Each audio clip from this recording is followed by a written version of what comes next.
Pastor Ed here with Daily Devotions for Wednesday, March the 22nd, 2023. My apologies for not having a devotions for yesterday.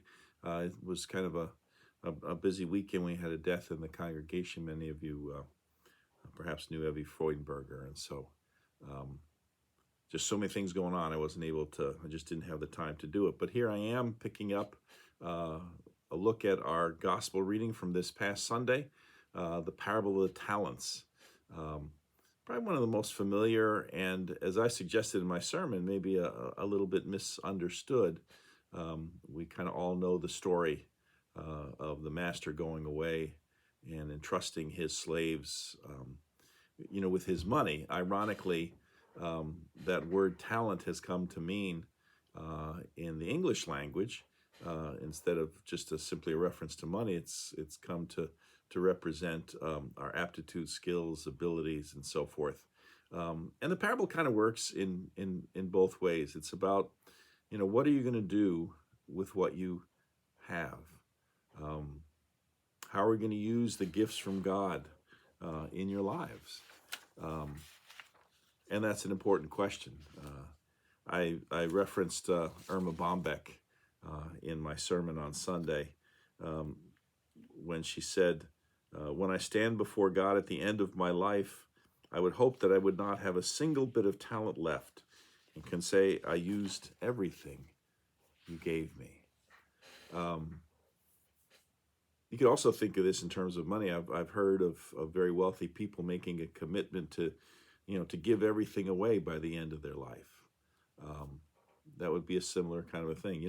Make use of what you've been given.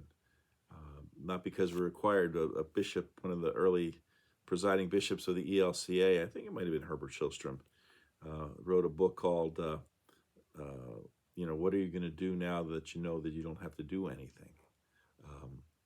What are you going to do with your life? What are you going to do with the ways that you've been blessed?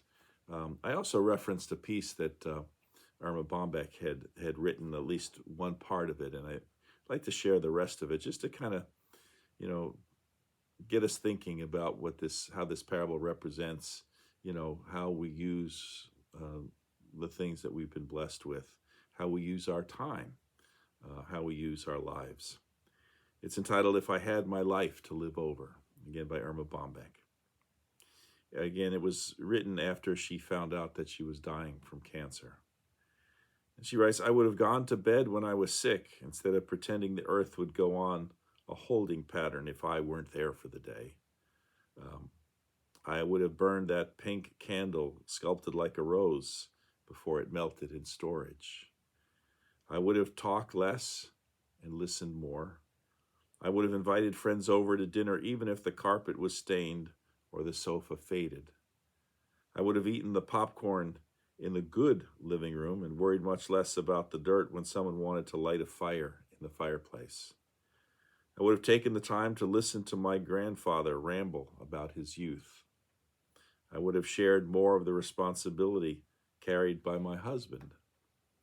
I would never have insisted the car windows be rolled up on a summer day because my hair had just been teased and sprayed. I would have sat on the lawn with my grass stains. I would have cried and laughed less while watching television and more while watching Life. I would never have bought anything just because it was practical, wouldn't show soil, or was guaranteed to last a lifetime. Instead of wishing away 9 months of pregnancy, I'd have cherished every moment and realized that the wonderment growing inside me was the only chance in life to assist God in a miracle. When my kids kissed me impetuously, I would never have said later, now go get washed up for dinner. There would have been more I love yous, more I'm sorries. But mostly, given another shot at life, I would seize every minute, look at it, really see it, live it, and never give it back. I think there's multiple lessons in this parable, but I wanted to start the week off just by suggesting that it's a parable of life, and it's the lesson of, how we use our lives, what's important to us, And most critically, again, how are we going to use the blessings that we've received from God?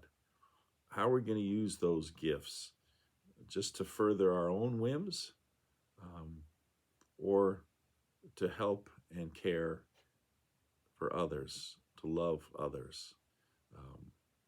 That's the question all of us face. And we're not going to answer it perfectly every moment.